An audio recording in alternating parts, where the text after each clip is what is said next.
at a university language centre.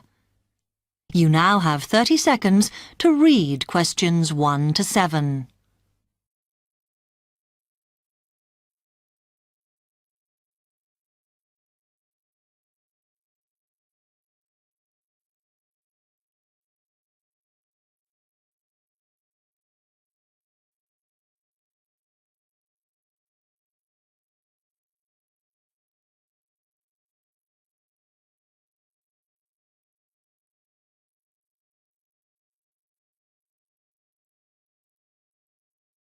Hi, I've come to ask about the English courses you run for international students. Oh, right. I assume you're a student at the university. Yes, I've just started. Okay. Well, we've got a range of courses. It depends what you think you need and how much. Oh. We can't run everything at the same time, though. So, for example, in this first term, we are just doing a writing course. I see. That sounds quite useful. What else is there? Some of the courses only run for single terms, and we tend to focus on what students have difficulty with.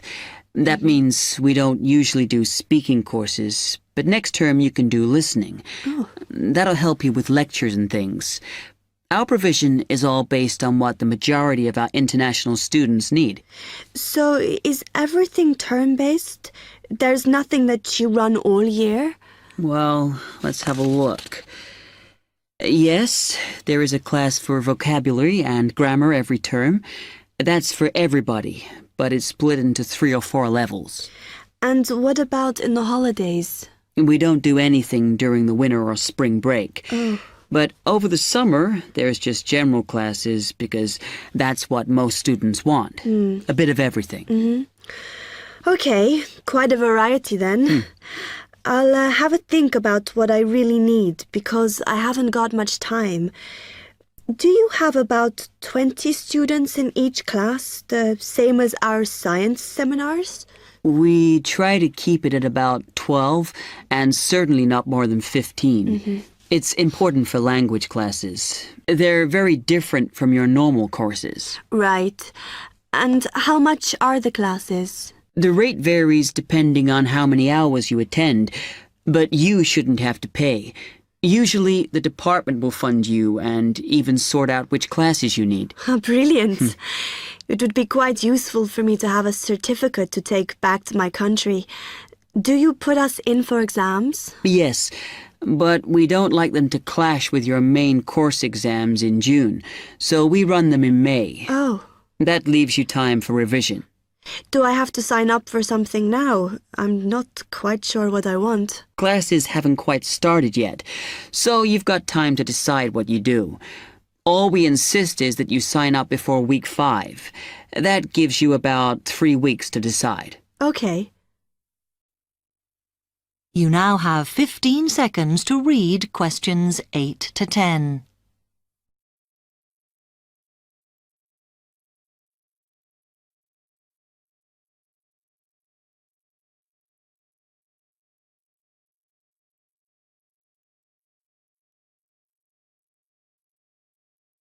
Then, when you've made up your mind, you need to come back here to the administration office to enroll. What do I need to bring with me when I enroll? My identity card, I guess. Yes, or your passport. Uh-huh. Then you'll be given a registration form, which you'll have to show to the teacher when you have your first class. Okay. And should I ask my tutor about which classes I should do then? Yes. Then you get a note from him and give that to the desk when you register.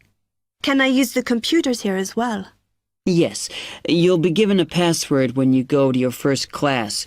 So remember to bring a disk with you to save your work on, as you won't be allowed to save it on the hard drive. Okay. Will I need anything else? Dictionary? We've got loads of those here that you can borrow. But you'll need a notebook as we don't provide paper or files. Okay. Thanks. Section 2. You will hear a man giving some information about transport in London. You now have 30 seconds to read questions 11 to 15.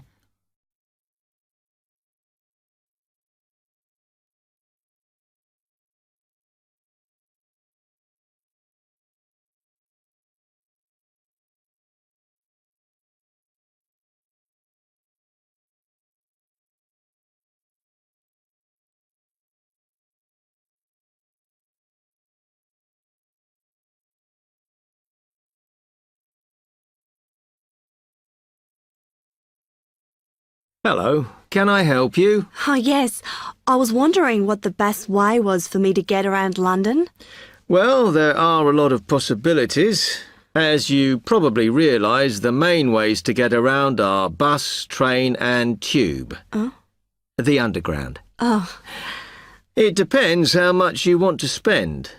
All forms of transport offer special tickets, such as cheap day returns on the trains and so on. Overall, you'll spend less on the bus as it operates on a basic flat fare for each journey. But of course it may not go to where you need to travel to. The mainline trains only operate in the outlying areas, though a few cross London, whereas the tube has stations which are placed in central areas of the city, close to the main sites and shops. Obviously there are more bus stops, but you will probably have to change buses to get where you want, which can be inconvenient. You will find that the buses are mainly in the central areas, but some tube lines go quite a long way out of London, so you could use this for longer journeys. Having said that, the tubes do get very crowded, so you should use the train if you want to sit down. It does depend where you're travelling to. Well, I'm living on the outskirts, but I have to travel into London to college every day, and then around London when I'm here. OK, so time is going to be an issue for you. The tube should be fast crossing London, but quite honestly, there are so many delays that it's not very efficient. Again, the train has fewer stops, so is probably your quickest option to get to and from college. Of course, which service you use might depend on how frequent it is. I mean, the trains might only be every 20 minutes or whatever, but a timetable is published to save you hanging around. There are a lot of tube trains at busy times of day, but fewer at other times, whereas the buses run every 5 minutes through most of the day, and there are night buses. But you'll need to check out your route first. You now have 30 seconds to read questions 16 to 20.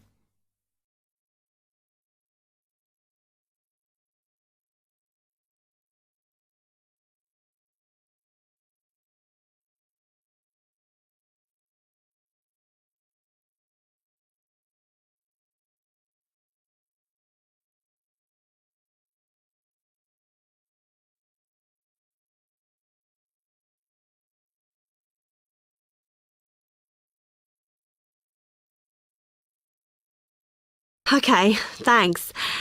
How can I get from here to Hackney then? Right, well, you can choose. We're here at the information office, OK? Now, next to us, on the corner of the High Street and Sweet Street, is the bus stop, opposite the bank. The bus goes all the way to Hackney, but it is a very indirect route, so it could take ages. If you want to take the train, walk down the High Street towards the city, go past the bank, and on your left is the station, just before you get to the post office. There's a mainline service to Hackney Wick, so if you need to get into the centre of Hackney, you may need to pick up a bus when you get there. Opposite the post office, on the corner of Hart Lane, is the tube entrance. You'll see the big signs. That's probably the best way to get there, though you may have to change. It's probably best if you go and get a travel card first. To get to the ticket office, you go out of here onto the High Street. Then turn into South Street, and the ticket office is on your right opposite the cinema. Of course, you may decide it's quicker to take a taxi.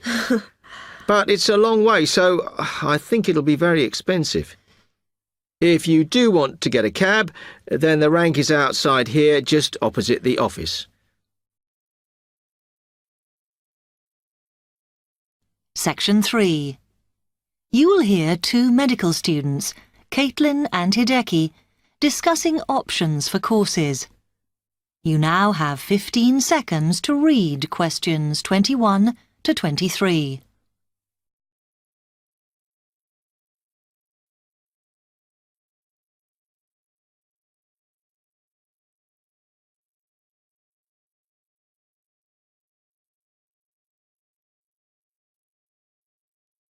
Hi, Hideki. How are you? Fine.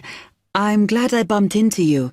Have you got 5 minutes to sit down and discuss our extra course options for next term? Yeah, sure. You mean the support courses for our modules? Yes. We've got 3 choices, and I'm not sure which would be best for us to do. Let's have a look. Yeah, we could do science and ethics. Sounds quite interesting. Yes, but I think we should be thinking what we get out of each course. So, science and ethics, there's a lot of reading and research to do. And I don't think it comes up in the exams, does it? I'm not sure. Oh, I see we have to do assignments and we get our score from that.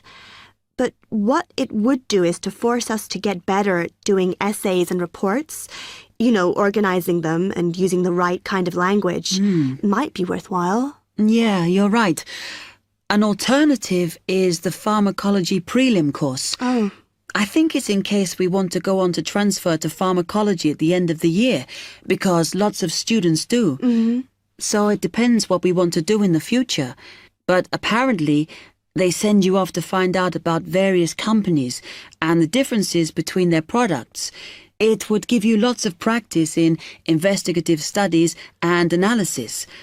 I think I'd quite enjoy that. Yes, I see your point. Then the other option is reporting test results. Sounds a bit boring.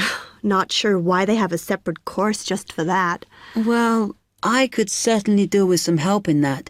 Because if you go out into industry, that's what you'll spend most of your time doing. So it's got a very practical application. I think I'm going to go for pharmacology. Me too. You now have 30 seconds to read questions 24 to 30.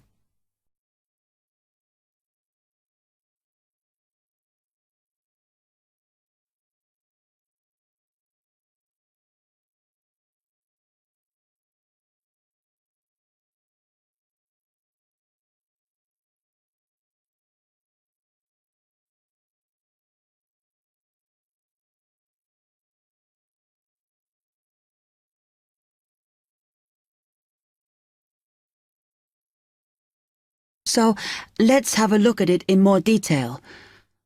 Oh, goodness. If we do pharmacology, then we have to do a supplementary maths course. Oh no, that's not fair. Mind you, I think I need it. Does that mean we have twice as many lectures? No, this maths is only a short course. The chemistry department are responsible, and they do it in the 3rd term. So we've got all next term to settle into the pharmacology bit. I find the tutor makes a real difference. Some of them make chemistry so easy, and some of them I can't understand at all. Like that one we had from Oxford University. Mind you, the one on this course should make sense because he's a lecturer who's coming in for a few weeks from industry. So at least it'll be linked to the real world. Yeah. The project we have to do on this pharmacology course is huge, and it doesn't give us much time. We have to make a decision about what we want to do on the project as soon as we start in January, and then hand in our plans before the end of the month. Doesn't give us much time to sort out what's possible or not. I mean, doesn't the scale of our project depend on what resources we can have? Like what equipment we can use? I suppose so, though I think there's plenty available. For example, it says that if we need to do any experiments, then we can use all the equipment in the new lab, as long as we book it. Oh, okay. It's slowly beginning to take shape for me. I think it'll be a good course. I'm just worried that I get enough support to do it. I think you'll be okay. And the tutors are always available if you get stuck. Actually, it says that if you're not sure, then in December, they'll be running 1 or 2 additional seminars. So I might go to those.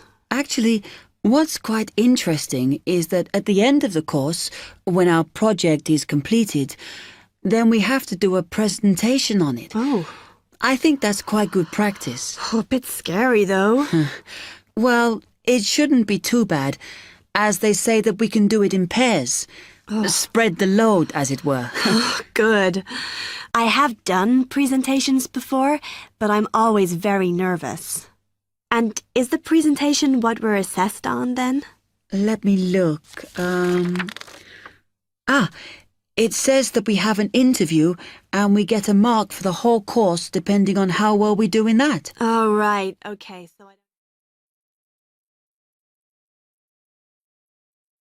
Section 4.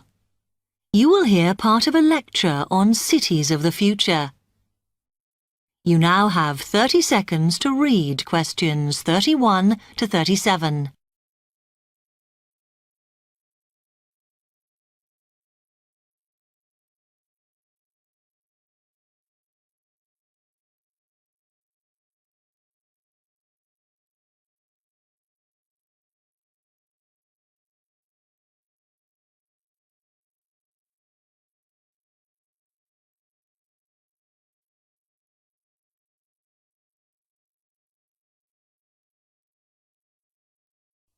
OK, we've been looking at how societies will develop in the future and at the increase in the size of cities. So I want to talk to you today about the key considerations in these cities of the future.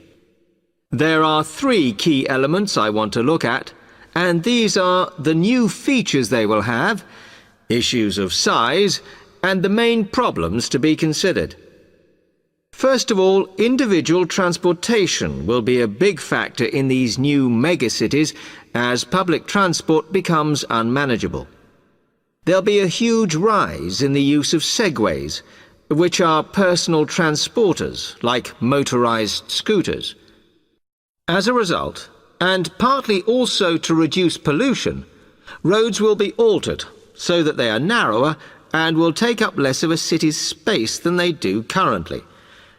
Naturally, this is a major change to the infrastructure, and something that may hinder it is the huge amount of investment it will require.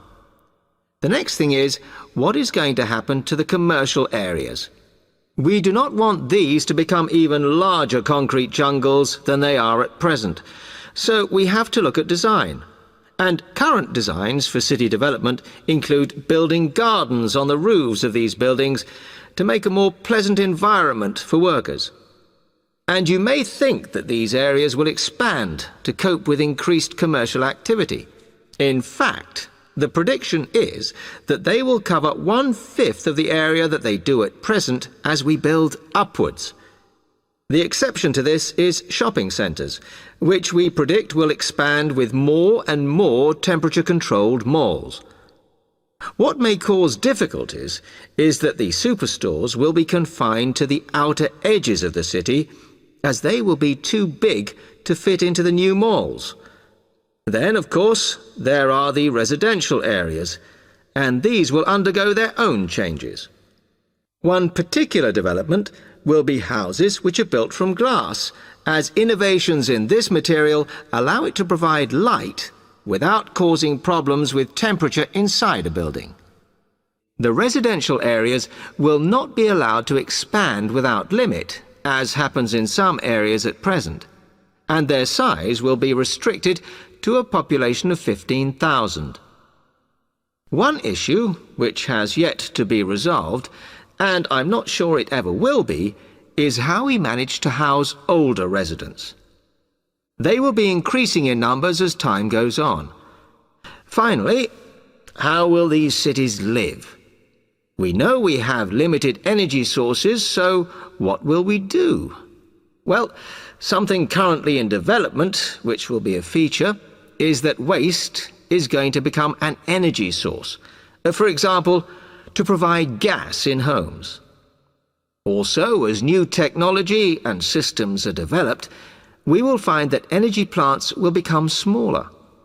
Another energy source we could use, but one which raises issues of having enough space and too much noise, is wind farms.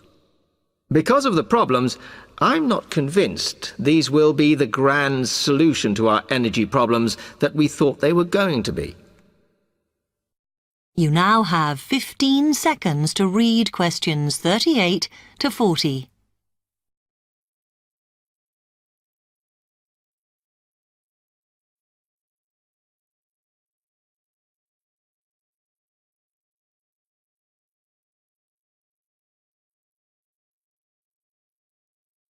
Now, moving on to looking at the social aspect of cities, we need to look at housing and how people will live. Cities currently have flats in the centre, populated by single people and wealthier residents, and families tend to move to the outskirts. In the future, the centre of cities will see a dramatic change. We will see many more examples of cooperative buildings. This is where people join together to form a company that owns the building they live in. And despite continuing shortages, there will also be a rise in the provision of retirement homes in city centres so that the elderly can have easy access to hospitals and shops. Recently, we have seen a levelling off in the growth of private housing, and I think that will not change. But we are likely to see more social housing, as far fewer people will be able to afford to own their own homes. OK, now, if anybody has any...